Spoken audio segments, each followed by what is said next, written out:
Hello, everyone, and thank you for joining us today. My name is Jerry Isbell, and I will be helping to lead the conversation today on the Compensation Committee and the fall agenda. We've got lots of great things to talk about today, and to help us understand which of all of these emerging items are the most important for us to talk about, we have Alap Shah and Kimberly Neal from Pearl Meyer. So I'm excited to get into all these fun topics and understand what's going to be important. But before we get started there, let me turn it over to Mary Canizales from NACD to go through some of the housekeeping items, and then we'll turn it to Alap to get us going. So thank you, Mary. Thank you so much, Jerry, and welcome everyone to our webinar. As Jerry mentioned, I'd like to go through a couple of quick housekeeping items before we get started. First of all, we'd love to hear from you, so please submit all of your questions in your Q&A section of the webinar portal. We've built a little bit of time for Q&A at the very end, but we would love to address your questions throughout the entire presentation, so feel free to drop that in. If for some reason we don't get to your question, our friends at Pearl Meyer will respond directly to you via email in the next couple days. The first and foremost question that we always get is, are these slides available after the webinar? Yes, and yes, they will be available not only after the webinar, but in the additional resources section of the webinar portal. So the recording of the webinar will be available early next week, both on nacdonline.org/webinars and on pearlmeyer.com page. So on to the next slide. I want to remind our certified directors and board director fellows that your participation today in today's live webinar will earn you credits towards maintaining your NACD credential. This will be 1 credit for your participation, but please note that you need to be here for 50 minutes to receive the credit. Speaking of our NACD Director Certification Program, if you're interested in learning more about setting yourself apart from all other directors as a high performance director, this is a great designation to do so. Check out the webpage or contact your membership advisor at credentialing@nacdonline.org. Finally, we have a few evaluation questions at the very end of this presentation that'll pop up, and it will also show up in the follow-up email. We really would appreciate your feedback. It just lets us know how we can do better, what you might still have questions on, and what types of topics you're looking for in the future. So with that, I'd like to turn it over to Alap Shah of Pearl Meyer, who will help us get us started. Welcome, Alap, and thank you. Thank you very much, Mary.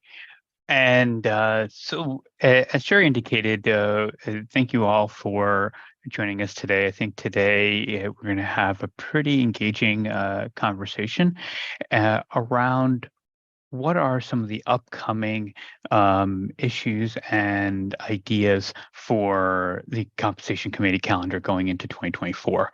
As we all, prepare for many of our year-end compensation cycle, there seem to be 4 compelling themes that are emerging in this particular year. Now, obviously, in addition to everything else that we must be thinking about with respect to appropriate board governance, the 4 that are unique to this year and will have lasting impact into the future are looking at our compensation committee calendar and thinking about the current challenges in managing both compensation and leadership and talent management. The next being the emergence of more and more incentive programs that are dealing with non-financial metrics, the appropriateness of that, and whether that is the strategy for on a go-forward basis. The third is the significant flurry of regulatory activity that we've had this particular year, managing through that and understanding what policies specifically need to change and what questions are going to be arising from many of those new regulatory provisions. And then the very last is an ever-present question of how are we managing our new normal work environment? Is hybrid work work actually making us more productive or less productive? Do management styles need to change in order to accommodate companies that have migrated to that type of work culture? And frankly, what is the board's role in helping management navigate this new normal and making sure that that we are working in the best interests of both the employees as well as shareholders? So with that, I'm going to pass it over to Kimberly Neal to get us started on the first topic. If we can go to the next slide, please. Okay, perfect. So with this first topic, as Alap said, we're discussing how compensation committees are really changing gears, moving beyond just executive compensation and embracing that more holistic approach to human capital. Now, traditionally, and really not surprisingly, compensation committees were all about just that, executive compensation, stuck to the charter, ensuring they were right on track with core responsibilities. But with most things, as we get comfortable, it's evolved. And the compensation committee has really experienced a significant shift, jumping into a wide range of different human capital topics. So we're talking about leadership development, succession planning, DE&I, pay equity, and much more. So now this larger role, a lot of committees are now giving themselves a new name. It's not just the compensation committee. It is human capital and compensation, talent development and compensation, and so on. So it's all about capturing that expanded mission in their title, showing that they're not just about pay, but really elevating and focusing on the people. And of course, with the new responsibilities, we're fine-tuning those charters. And the fine-tuning of charters is really signaling that we're not just skimming the surface, we're really digging deep and committing to these new responsibilities. So with this expanded demand on our agendas, on our meetings, this is the tricky part. As committees start to embrace this new human capital landscape, where is the time to really fit everything in? So this is a tricky part that we need to sidestep to get all these important topics, not just into one big meeting and call it a day. That just wouldn't do justice for these topics. They really require some depth of discussion. So what do we really do here? And on the next page, we've got a solution. So right here, we've got this reimagined kind of comp committee calendar. So instead of just one meeting allocating all those human capital topics of discussion, the game plan is really to kind of sprinkle these broader responsibilities throughout all the meetings throughout the year. So you'll see we've broken this down into different quarterly areas. And you'll notice that outside circle is our traditional comp committee responsibilities. There's a lot of them. And what we've done is layer on top of that this kind of inner circle with those leadership responsibilities, assigning kind of that quarterly meeting for each, making sure that we're carving out quality time to really dive into each. And as the graphic really suggests, you can layer these human capital items into your agendas. And you can really spin this inner circle depending upon current facts and circumstances. So that way you can really be timely in addressing issues as you need it. Now, this visual really hits home the idea that the comp committee already has a full plate. And all we've done is added more to it. So one of the challenges that we're running into is how do we fit this all in? And the key really here is meeting efficiency. And we've got different approaches. I'm sure you all have experienced different approaches with your committees themselves. One thing that we're bringing forward that we've seen a lot of are these committee pre-reads. Just think of it like doing your homework before class. You're really reading up on all the materials ahead of time. So that way, when you get to the meeting, you can really jump into the meat of it, get to those discussions and having those strategic conversations and making sure that you've got sufficient time for all those important topics.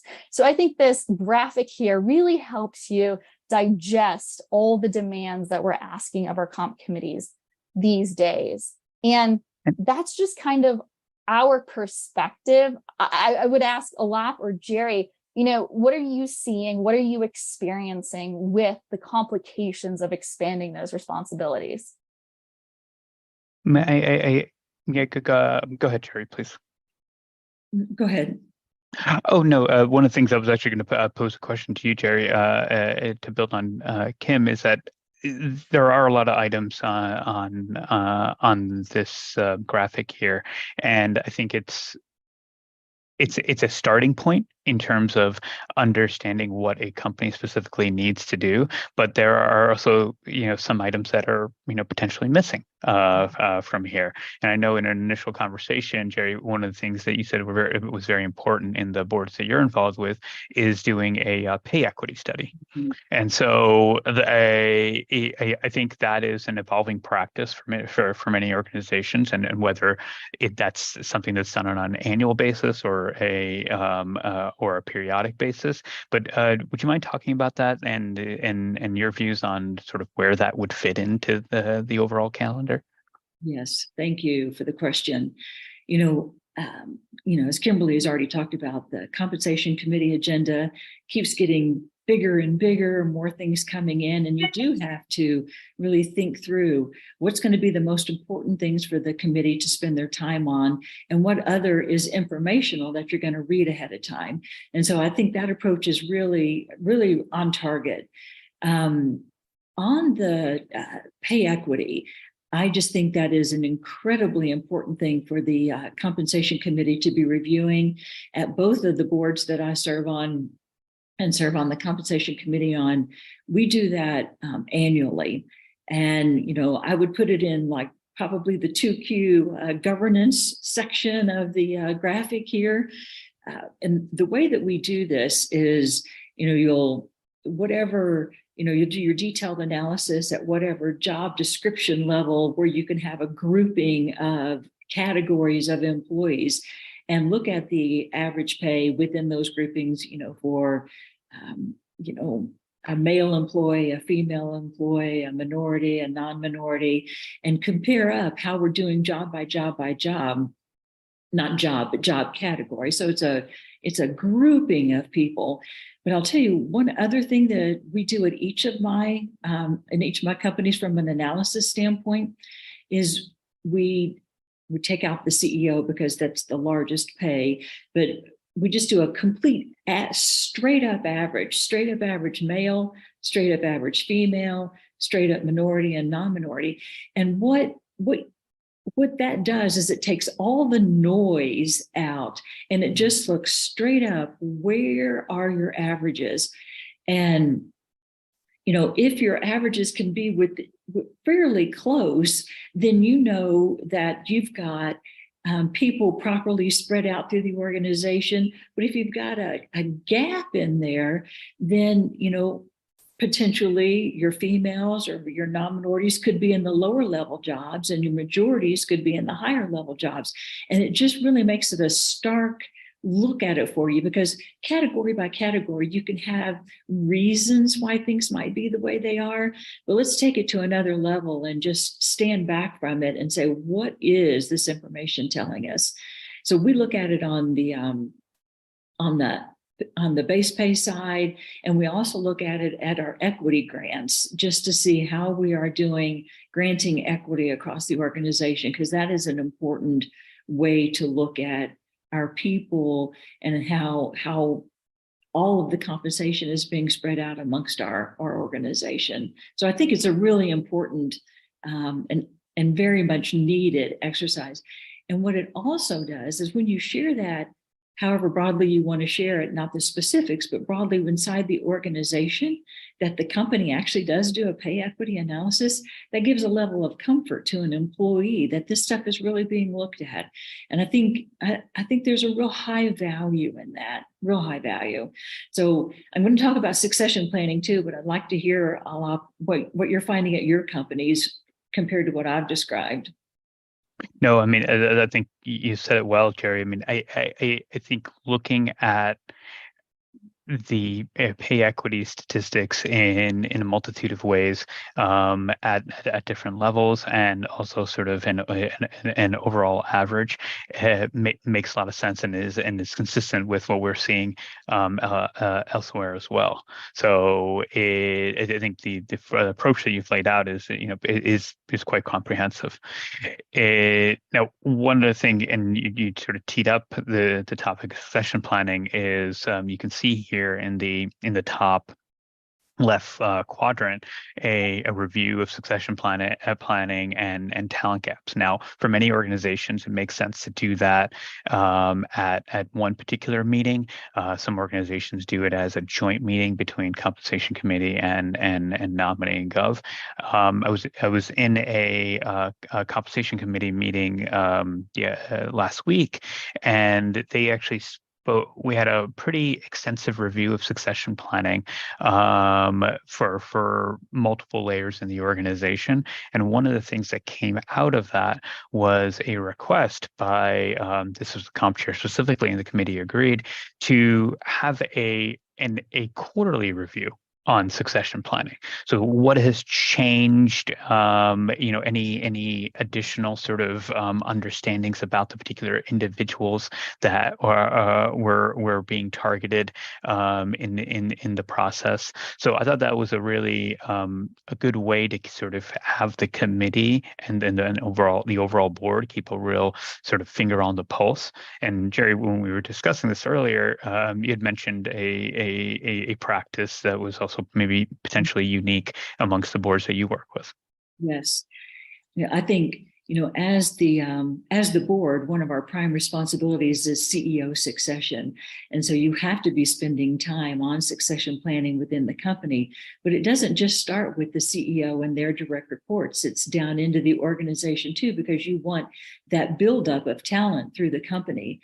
So at one of my boards, we do a succession planning, I think at both, we do a succession planning review at every meeting, at every board or at every committee meeting, every board meeting, to say, let's have like a division president come in and do the discussion on their organization. And then the next quarter, it's another division president, and then it might be the functional areas together. So what this allows for is a broader view of the organization, but even more importantly, when you get a division head in front of the board talking about their succession planning, they get the real front and center view of what the company is looking for, what the board is looking for, what is important from a board perspective, and that they really know their employees and what skills and abilities and responsibilities, experiences are they ensuring their team gets to have them be in position for higher levels of responsibility. And when you're the person up there talking about it, you take a lot more care in the messages that you're delivering. And I think it's just incredibly important. I love that approach.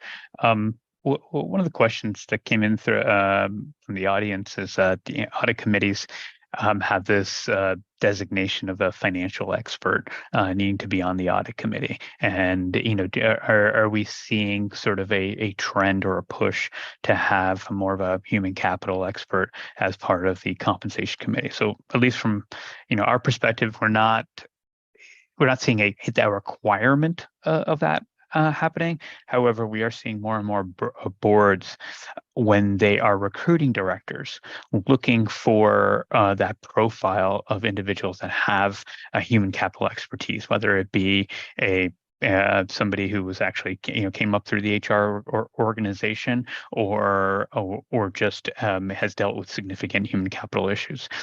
Jerry, I think you're uniquely situated to speak to that. So what are your thoughts? And Kim as well.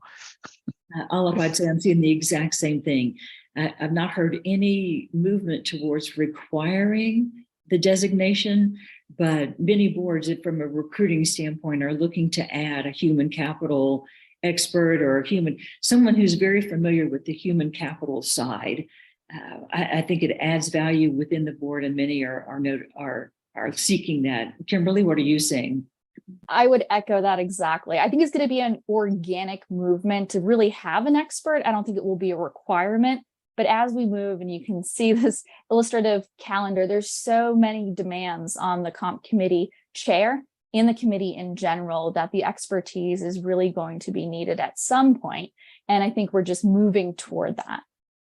Right. And I think in the last point I'll make on that is that when you look at the evolution of sort of the board makeup, is that there was a significant need and desire to have individuals that were very able to help develop the strategy of an organization, and then from on the audit perspective, have a financial expert that really can speak to the risk, the financial risk that an organization has. So now you're seeing this sort of evolution and the expansion of that risk understanding and moving into the human capital space, because I think more and more boards are realizing that the other major risk that an organization faces, and part of the fiduciary responsibility of directors is to manage that risk, but the other major risk is the human capital risk and the impact that the appropriately managing talent through the organization has ultimately on shareholder value creation. So I think we're definitely going to see more and more of that. Obviously, that doesn't sort of take away from the board needing to give strategic direction to an organization, but it's just another aspect of rounding out the overall board profile. So if we could go to the next page, maybe. Yeah. Okay. So that was a great discussion. And I don't think we're quite done with the expanding responsibilities of the comp committee, but moving into our next topic, here we're diving into the world of non-financial metrics. And I know this has been an interesting topic that really kind of emerged in COVID. And we've just been kind of, expanding it with ESG in different areas. Now, when we say non-financial metrics, we're not thinking broad or vague items. We're really thinking about these as building blocks to your strategy. So to truly make an impact, these metrics really need to be crystal clear. They need to be measurable and tied to some of those milestones that are really going to be important to the long-term success of the company. So what's the secret sauce? Well, it's really about the ingredients. It's about picking the right metrics that really align with your business, narrowing the field to what matters most and what is important long-term. So if you look fast forward a few years, where do you see your company? What kind of metrics are really going to move that needle for you in 3, 5, or even 10 years down the road? What are those key ingredients for your future success? And, these are all very important for the company health overall, but this brings us to a big question that we've been kind of wrestling with, and this is going to become a bigger question and continue to kind of poke and prod. Are these non-financial metrics, relevant for our executive incentive plans? Should we be including those in the short-term, long-term programs? And I think perspectives here are really going to vary depending upon, what industry you're in, how big is your company, what stage are you at, what is your corporate culture like? So I think we're going to see some variation, but we are curious as to, where you stand. We want to get a sense of our audience today on this topic. And so to get a sense of where we stand, we've got a quick polling question, and I'll toss this to Jerry just to kind of get that polling question going, and we can continue to talk about non-financial metrics a little bit more. Okay, let's put the polling question up.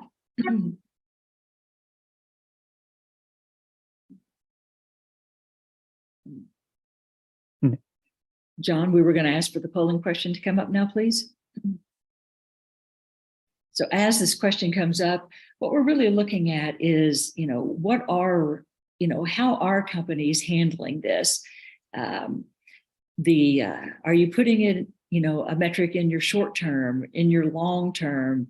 Is there more than one metric? Are you talking about it at all within your, within your company? And so, while people answer the question, let me just talk a little bit about the companies that I serve on the boards of. we do have metrics in our incentive plans, but we have it only in the short-term plan. So we do have more than one objective. Generally, we've got things that would be probably in the ESG realm. Some of them are very specific from a numerical standpoint, and others, primarily more around DE&I, talk more about improvement. So it's not, you want to be careful about specific quota kind of setting items. And so you talk about improvement from year to year, the progress that you make. And those are the things that we've been focusing on and holding our executives and directors, vice presidents, accountable for on an ongoing basis, although we have not moved anything into long term.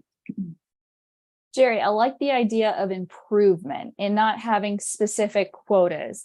It's still measurable and it still gets at what the company is trying to achieve in terms of milestones. You're just rephrasing it slightly different to an improvement. I like that. One other question for you, Jerry. When did these non-financial metrics actually get introduced? Is it more recent, or have you had these for a longer time? It's been more than 5 years that we've had these metrics in, because with each of these companies, it's been something that's been focused on for a number of years now, and we've gotten a little more refined as years have gone on. So we've made changes, more refinement, not whole scale change, but refinement as time has gone on. So I think that's another thing that you really like about the short-term plan, is that you can look at where are you moving and adjust slightly, from year to year as you put your annual goals in place. Right. And that's not particularly surprising. I mean, for a long period of time, having a non-financial metric was seen as sort of as a inappropriate practice, and because it was deemed to be, overly subjective, and an ability for boards to reward management teams really for, missing financial goals. And so we had this sort of significant overcorrection into 100% financial goals, or even in the long-term program, a 100% reliance on total shareholder return. So we're seeing this sort of movement back, where we're thinking about talent management and managing organizations effectively. This reintroduction, I would say, of non-financial metrics, 2.0, where they're determined on a very objective, measurable basis, similar to the financial goals. And what you're trying to do is make sure that they are value accretive. Mm-hmm. So it looks like we have some of the poll question responses ready. So Jared, did you want to read those off, or do you want me to? You can go ahead. Okay, so it looks like from the responses that about 30% of respondents said that they have at least one non-financial metric in their short-term plan. Not surprising. Jerry's a little bit of the experience that you also articulated. That only about 11% of respondents said that they have a non-financial metric in their long-term program. But in contrast to that, I think about 25% of respondents said they have at least one non-financial in both their short-term and their long-term program. So from my perspective, I would think that the inclusion in the long-term incentive program of non-financial metrics is a bit of a emerging practice, and it's something that more and more companies are considering, because when you think about some of the non-financial metrics that will move the needle for an organization, they do need to be measured on a long-term basis, and looking at that, the incremental growth on an annual basis, it continues to be important, but you also want to sort of hold management teams accountable for that multi-year progression. And what type of items would you see being the non-financial metric in a long-term plan? What would be the primary ones that you would expect to see? It's interesting. The practices are quite varied. I think the companies that have adopted long-term non-financial metrics in their long-term programs tend to be grouped into a few categories. One, business milestone related. So if you're launching a new product or a new geographic location, there may be some multi-year milestones associated with that. So that would be grouped into sort of the business categorization. And then another sort of main category is metrics related to internal pay equity, diversity, inclusion, some of those sort of social metrics in the ESG forum. But those are sort of the some of the main buckets that we tend to see the long-term programs utilizing that non-financial metrics. One of the questions here says, what are your thoughts on ISS and shareholders and the view on non-financial metrics? Are they supportive or not? And what I think there's more of a movement towards is, even on non-financial, there's got to be some level of rigor around the scoring, whatever you want to call scoring, that goes along with it. So you don't want to just say, broadly, pay for activities. You want to pay for results. And so when you're picking a non-financial measure, it does have to have a little bit of rigor around it. So that's something to keep in mind, as you're putting these non-financials in your plans. Kimberly, what are your thoughts? I agree completely. I think there needs to be some sort of narrative, an explanation on what these metrics are, why they're incorporated in how you're measuring, just to reinforce that they're not soft, check the box sort of goals. There is, as you said, Jerry, sufficient rigor behind it. So go ahead, Kim. Oh, no, go ahead. No. I think that story, if you will, is want to underscore that is that this is where, when you are designing incentive programs and you're thinking about migrating from 100% financial metric-based program or total shareholder return-based program to the inclusion of non-financial, what boards really need to think about is, okay, let's plan how we're going to be disclosing that in the proxy. What is our communication strategy? And it oftentimes the communication aspect of this becomes almost an afterthought. And that's not to say that, I mean, that's understandable. Let me put it that way, because we're very much focused on selecting the right metrics and making sure that we have the right goals in place for those metrics. But what I'd posit is that we should pause and understand that, okay, if we're going to have this combination of financial and non-financial, what is our messaging? What is our story? And and potentially even have management teams show the committee before adoption an early draft of how we would explain that migration, just so that everybody in the quote unquote room, virtual or otherwise, can provide some input as to how will shareholders view this. I think that's right. Very good. And what we can do, we can actually kind of sink our teeth into this concept a little bit more. On the next page, we have just a real world example that we can walk through. I know there's a lot of text, so let me just go ahead and break this down for us. So what we're looking at is a waste management company with an aggressive multi-year sustainability scorecard. That is key there. There are a few elements in there: workplace safety, talent management, giving back to communities, and reducing climate impact. The scorecard includes a baseline measure, so where they currently are, and plans to track progress annually toward that long-term goal. So from this scorecard, the board placed 3 of these key metrics into an incentive program. So with all of that background, let's go ahead and break down why this works. So first off, being a waste management company, these are relevant to the company and to the industry: safety, climate impact, uplifting communities they operate in, and investing in their employees. As we discussed on the prior page, these metrics are measurable. So there's indication here that a baseline was established. They can measure progress over, on an annual basis and over time. The measurement here is critical. These metrics are coming from the sustainability scorecard. So they're directly tied to business strategy, and they're aligned with what investors are expecting, which is also important.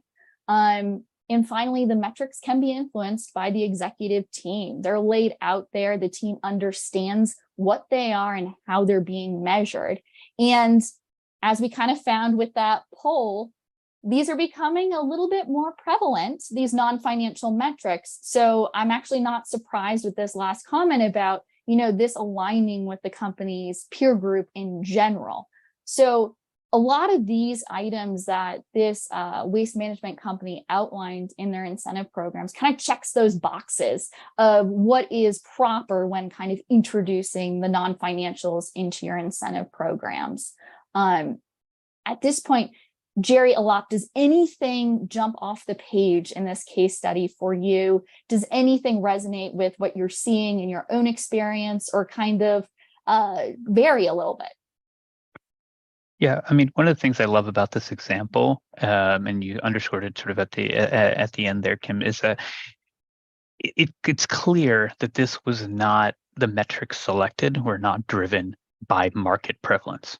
It was an evaluation of what metrics are important for the overall business of the organization, what can propel us forward, and then the secondary sort of get check was, do we see these similar metrics across our peer set or even in the broader marketplace? So I think and that's clear in terms of sort of the uniqueness of some of the metrics that are being put forward here. What I love about this example is the cohesiveness of it. So when Alap talked earlier about what's your story around this, how do you make this understandable to someone when you're reading the proxy? Well, everything ties together, from the strategy to the scorecard, to what executives influence, to what's important in, from the company standpoint and generally from the peer set, but it completely holds together. And this is a beautiful example. And the last thing I do want to comment on is this graphic that we have at the bottom. I think this is very helpful in some of these, current situations that we're at, trying to find or define that fine line between management's responsibilities and board responsibilities. So this status, strategies, solutions roadmap kind of helps with that. So speaking to this case specifically with Waste Management Company, we've got management develop the status. So that was that sustainability scorecard. Then the committee or the board came in to help with the strategy. So that high level overview process, selecting the key metrics and introducing them into their incentive programs. And then finally, you kind of hit that last rung there, the solutions. So management with board oversight can focus on what's working, what are the solutions, and kind of how do we refine it from there. So I think this graphic is relevant for these non-financial metrics, but could also be applied in many other areas that the comp committees are working in as well.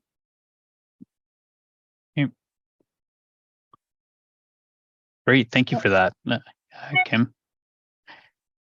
And I think with that, maybe we'll move into the third top of mind issue, and I get the specific honor of educating everybody on some regulatory items that have gone through. So, hopefully everyone will continue to stay awake for this section of the of the webcast. But no, I kid.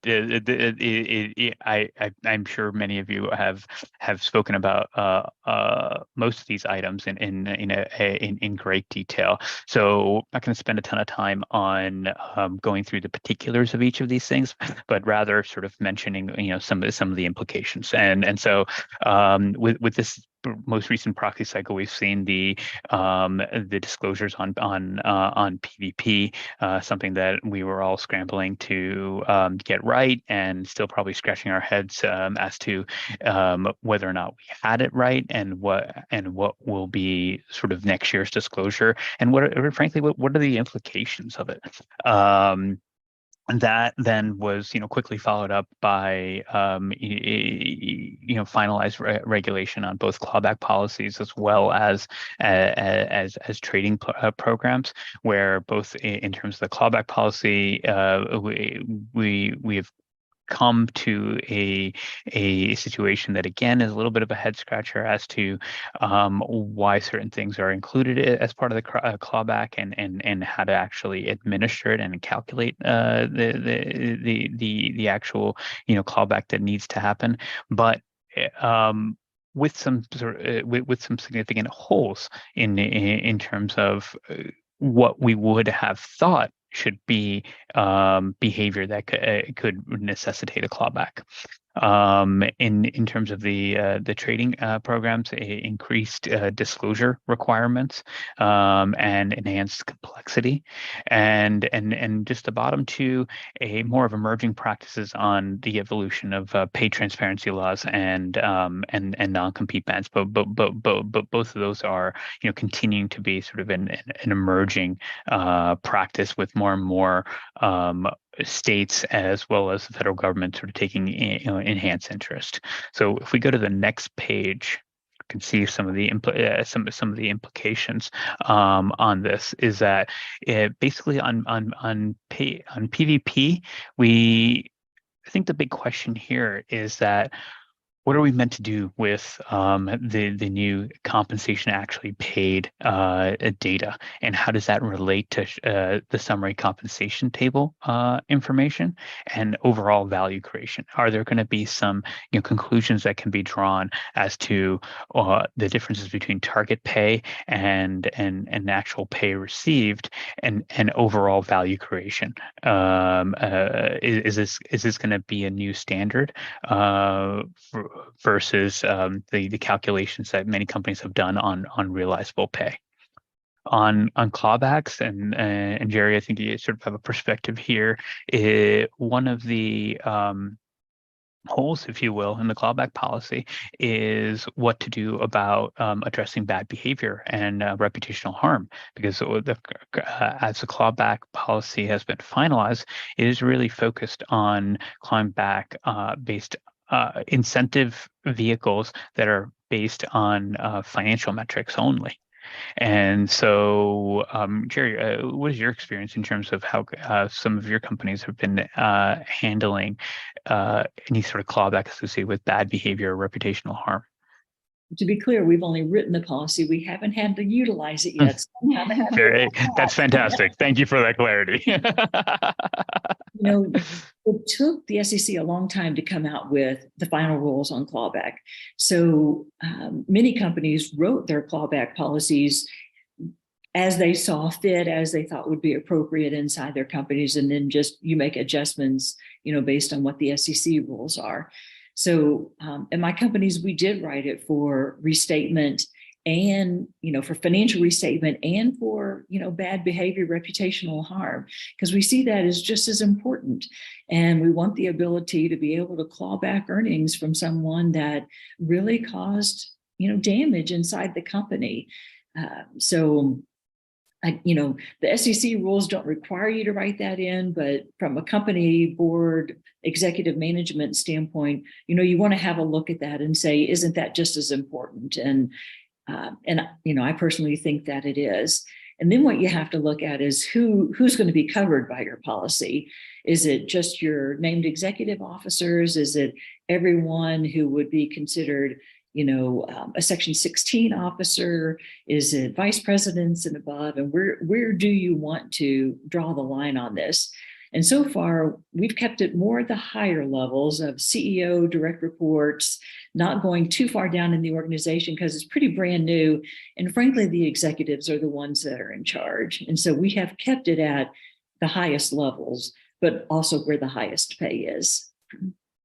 Right. And I think one of the things that is sort of emerging is that on clawback specifically, is that if you think about the concept we talked about earlier about human capital being a risk to the organization, and not having a clawback on some of this reputational harm and bad behavior, those two concepts don't reconcile with one another.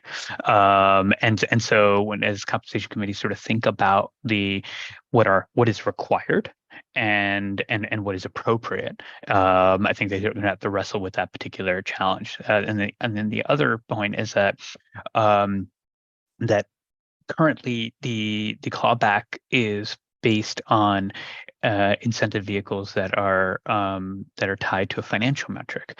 Now, both ISS and Glass Lewis, I think, would be viewing a clawback policy to cover all incentive vehicles.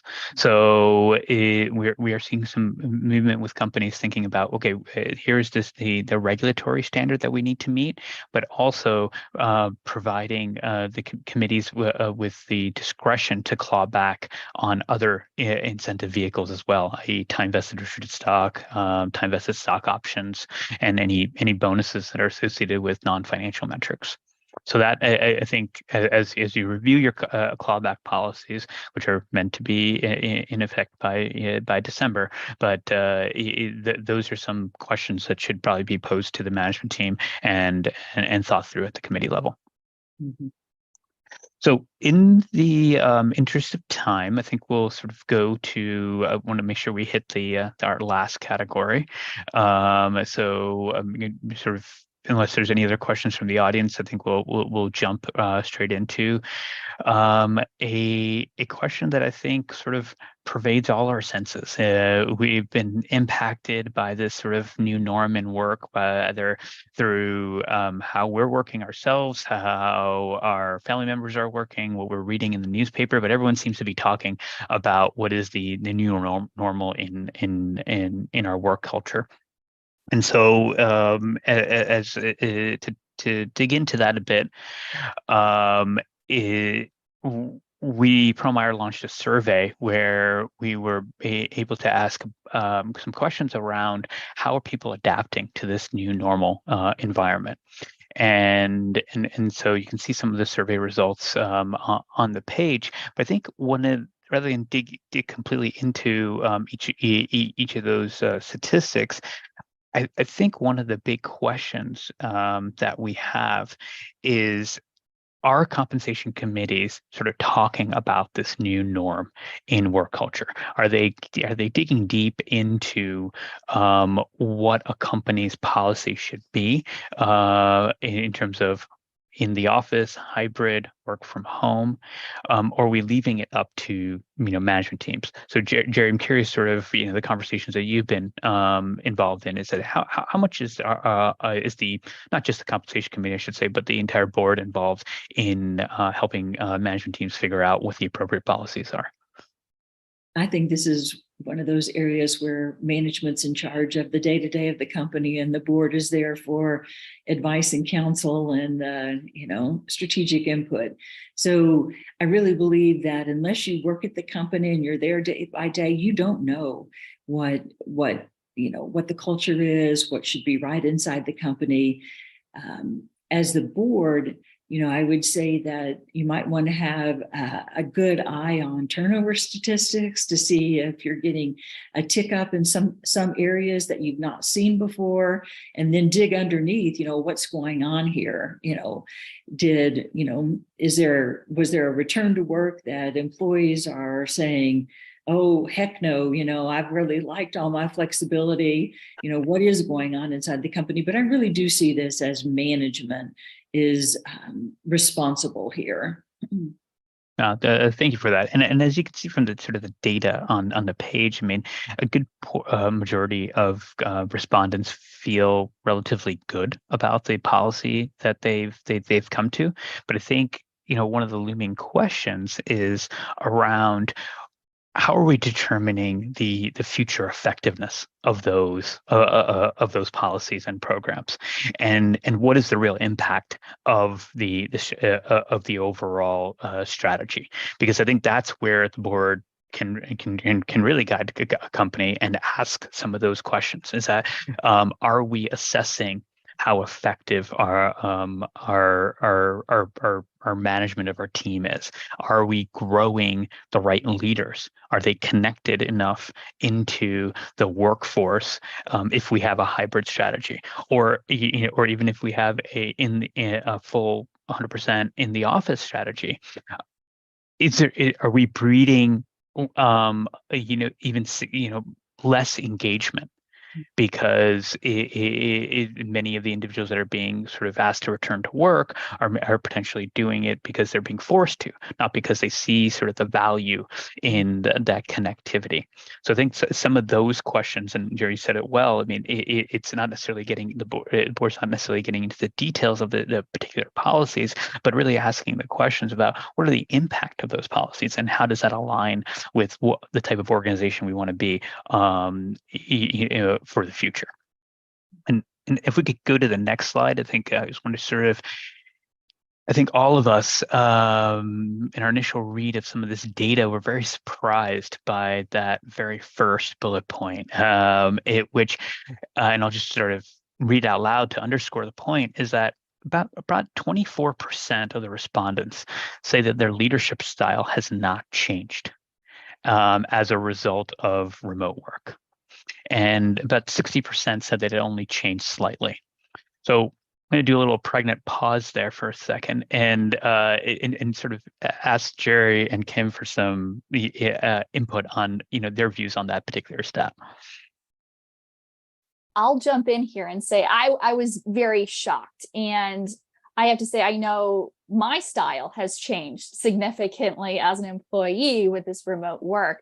I think some of this is slight changes that might be happening that we're just not aware of as leaders. Maybe our style has slightly shifted, but we've just become comfortable with those changes as they go, that it's not front and center. There hasn't been anything drastic that has changed, but we've acclimated to the new environment that is, work from home or a hybrid system.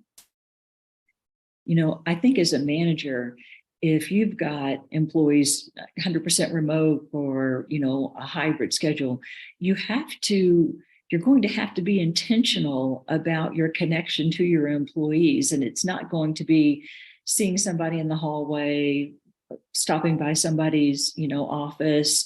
And so, and maybe, Kim, it's more like you said, it's just people have gotten used to it now and they don't even think that they've made a change. But I sure do hope that managers are being intentional on their reach out and their connections with their employees, because that's pretty critical. So hopefully we'll, I can tell you that from my own children's standpoint, they love, being able to work in a hybrid environment because there's a high level of productivity at being home and they like the flexibility of it too. And so there's I do think that hybrid might be here to stay in some form or fashion. Right, and I do want to sort of leave time for questions. So I just want to make a couple of points on this particular issue. Is that whether you've recognized that your management style has changed or not, I mean, the overall culture is evolving. And so the question ends up being for the board as well as the management team is it evolving in the right way? Do we feel that it's getting more transactional, or do we still have a supportive, nurturing environment that really sort of breeds apprenticeship and innovation? The next point is that, are we reluctant to talk about the impacts of this new work from home because we don't actually know how to talk about it. So finding the language and the assessment mechanisms to understand, is this the right policy, I think is really important. And then the last point is that if there is truly a lack of connectivity, is that we may be actually creating a breeding ground for the rise of individual contributors. And that's not necessarily a bad thing in certain contexts, but the problem with individual, having a significant number of individual contributors is that there is potentially a lack of cultural continuity, as well as a lack of the new leaders in an organization. So so I think just those are the last few points I wanted to make, and then maybe we can go to a question or two. Looks like we have one final question we might be able to fit in. It said, on the compensation committee slide, I observe a couple of topics and want to understand which committee are these actually discussed in. For example, where is board pay discussed and where's the risk assessment discussed? Well, I'll start. Board pay, we actually keep in the compensation committee. And so, as you're doing the benchmarking analysis for the executives, we also do the benchmarking on board pay. And so we bring it forward, we review it and make a recommendation out of HR comp, and then we make the full recommendation, to the full board for overall voting. And that's sort of consistent with my experience as well. However, I think the broader question is that I think one of the things that boards really need to be doing in the next year or so is evaluating all the different topics that they need to look at and seeing where the appropriate places are, and having a lot of conversations around this sort of this talent management sphere area, and whether that should be in the compensation committee or the nom-gov or a full board responsibility. So I think what we're seeing is a lot of questions around this, and thank you for the audience member that sort of posed it. But I think I think boards would be well advised to spend some time in this coming year discussing where all of these different topics should reside, and potentially shifting things around. And so with that, I'm going to turn it over to Mary for a wrap up. Thank you so much, Alap. Thank you to you, Kim, Jerry. I know that we're running out of time. I just have a couple of last minute housekeeping items, but if you submitted a question to the panel, please know that I know we ran out of time because it was such a great conversation. We'll follow up with your answers. You'll hear from a Perlmutter rep via email. With that, just the next compensation series webinar, wanted to give you an update, will be taking place on December 12th at 2 p.m. While it's not up on our website just yet, keep an eye out on our NACD events webinars page to register. I also wanted to remind you that we will be right outside of the DC area on October 8th through 11th for our annual summit. Join us for 3 days of networking and learning. And I know Perlmutter and this team has put together a really great deep dive workshop for Sunday around compensation governance issues. If you want to find this webinar recording or any of our previous, I mentioned this in the beginning, please feel free to visit nacdonline.org/webinars or perlmutter.com/knowledge-share. And then reminder for those of you who are in our fellowship program or certification program, you will get the 1 credit that is available through this. If you have any questions, please visit us at nacdonline.org or contact us through the contact information that you see here.